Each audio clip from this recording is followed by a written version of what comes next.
Hello po. Ngayon naman magluluto tayo ng humbang pata ng babski, pork humba. Ayan. Sa version ko po. Lutong bahay lang po ito ha. Hindi po ito pang commercial. Kaya kailanganin lang naman natin dito, napakasimple.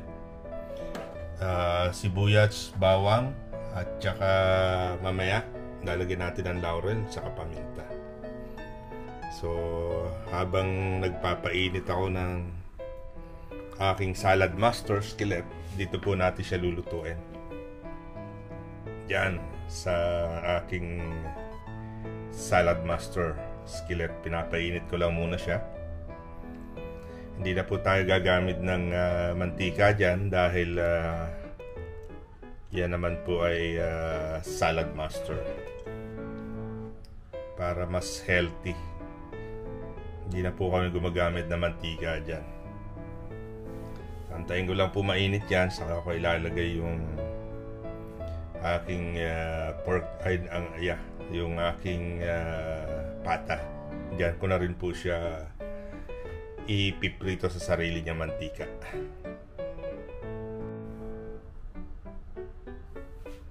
Ayan, check po natin kung mainit na ba. Ayan, mapapansin nyo po bilog-bilog yung tubig na pinisip ko. Ibig sabihin po niya mainit na. So pwede natin ilagay itong ating pata. Iprito natin siya sa sarili niya mantika. Pagmamantikain po muna natin yan.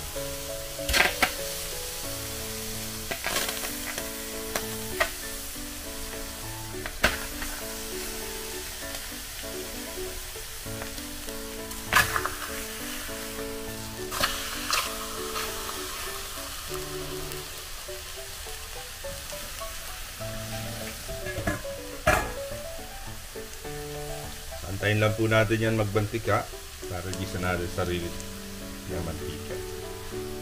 Tatakpan ko muna siya.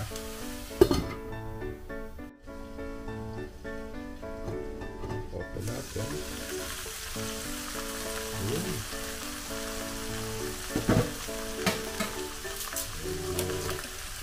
Magbantika na po siya. Tayin lang natin ang konti.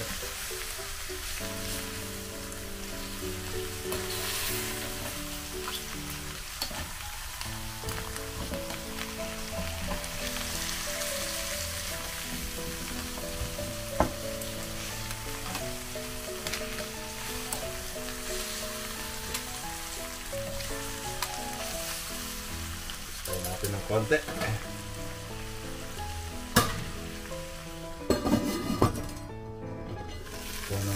Yun.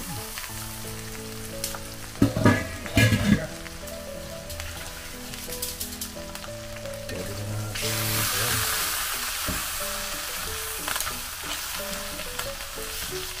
Mantika na siya.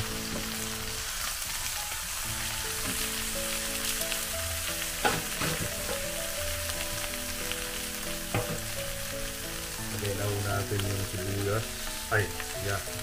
Bawang.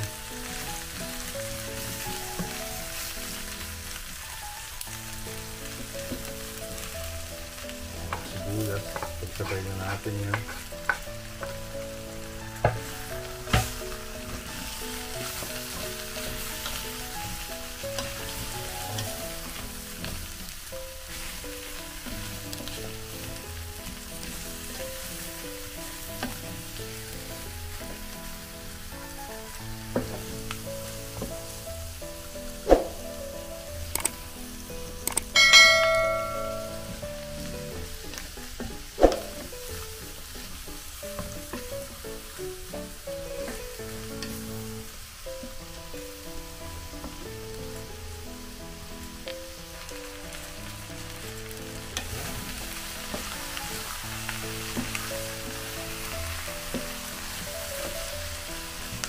Pag ganito po, ayan.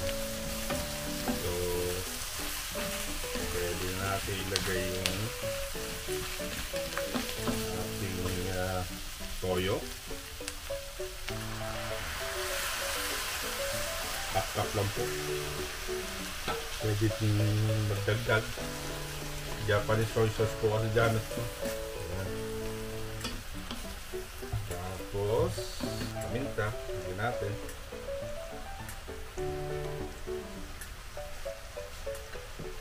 Then, lagyan po natin ng isang Sprite. Ayan, Sprite. Isang cup.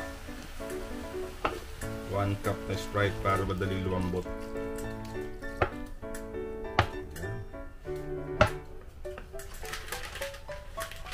Dahon ng pamintang laurel. Yan. So, hintayin lang po natin lumambot yan. Ganyan lang po kasimple. Gumawa niya. Medyo maputla yung toyo ko. Japanese soy sauce po yun.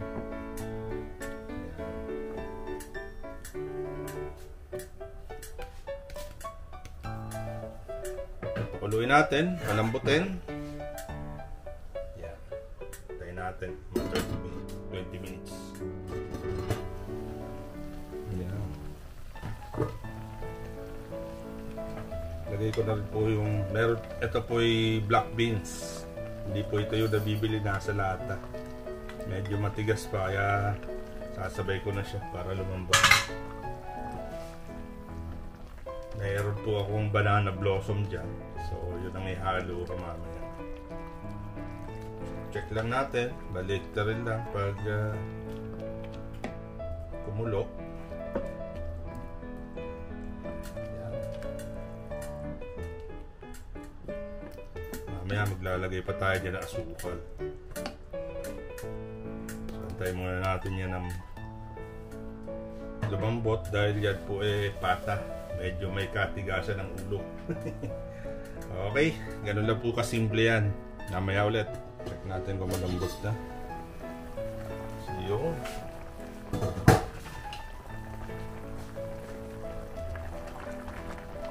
Ayan, malambot na po siya. Pwede na natin ilagay yung banana blossom o bulaklak ng saging.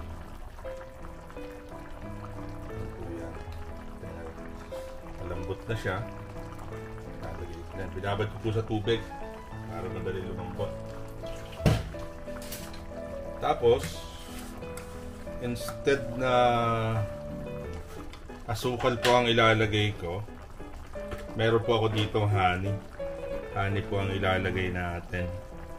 Black honey. Ayan. Para masarap. Mas matamis po. Ayan.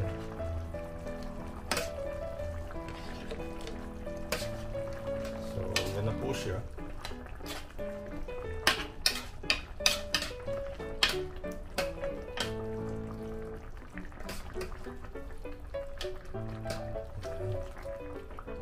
So, parang humba na may honey.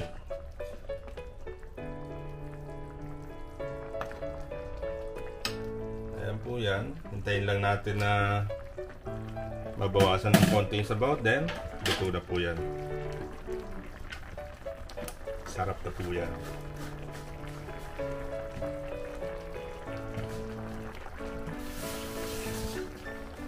Tikman nga natin.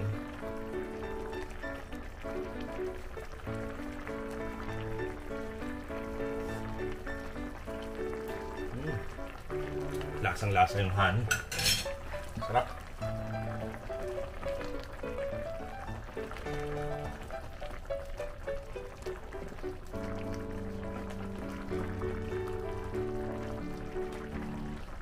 Okay na po siya. Luto na po yan. Antayin ko lang yung misis ko. Then kakain na kami. Bawasan ko lang ng konting sabaw. Okay po. Yan po, luto na yan. Pa-subscribe naman po, pa-follow ng at pa-click ng notification bell. Then kung hindi naman po sa inyo kalabisan, pa-follow na rin po ng aking foods channel. Yan, sa YouTube. Maraming salamat po. Sa susunod na video po ulit. Bye bye.